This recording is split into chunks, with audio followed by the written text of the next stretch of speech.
આકરા ઉનાળામાં વન્યજીવો પાણીને કારણે તરસ્યા ન મરે તે દિશામાં સુંદર પ્રયાસ કરવામાં આવી રહ્યો છે। છોટાઉદેપુર જિલ્લામાં વન વિભાગે જ્યારે ગઝલર સિસ્ટમ કેવી રીતે કરે છે કામ એ જાણીએ।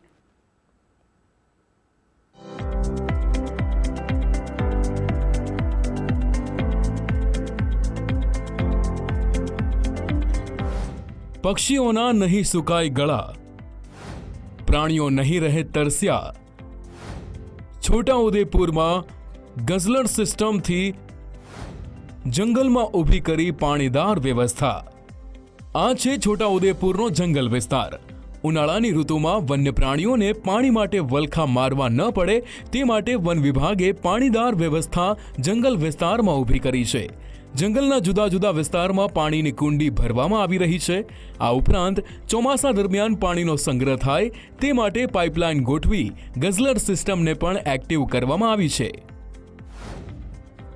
અત્યારે કાળઝાળ ગરમી પડી રહી છે ત્યારે વન વિભાગ છોટાઉદેપુર દ્વારા એક ગઝલર સિસ્ટમ અપનાવવામાં આવી છે, જે વરસાદી પાણી વહી જાય છે નાના નાના ઝરણોમાંથી એ જગ્યા ઉપર બનાવીને વરસાદી પાણીને રોકી અને ઉનાળાની સિઝનમાં એ ગઝલર સિસ્ટમ જે ટાંકો બનાવવામાં આવે છે ત્યાંથી પાણી ભરવામાં આવે છે અને નાના નાના વન્યજીવોથી માંડીને મોટા વન્યજીવો ત્યાં પાણી પી શકે એ રીતનું આયોજન કરવામાં આવેલું છે।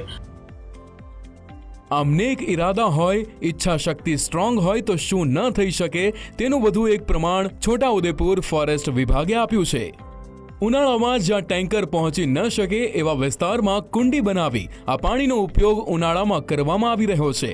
આ ઉપરાંત સમગ્ર જંગલ વિસ્તારમાં ટ્રેપ કેમેરા લગાવી અને ચકાસણી કરવામાં આવી રહી છે।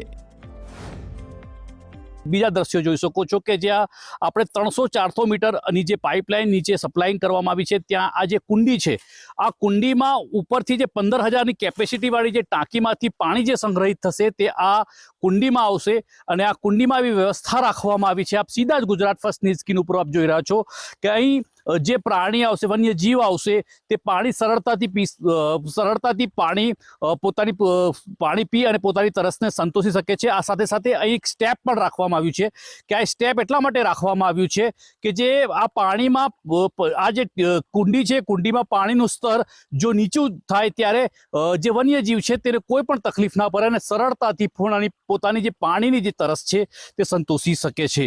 તૌફિક શેખ, ગુજરાત ફર્સ્ટ, છોટાઉદેપુર।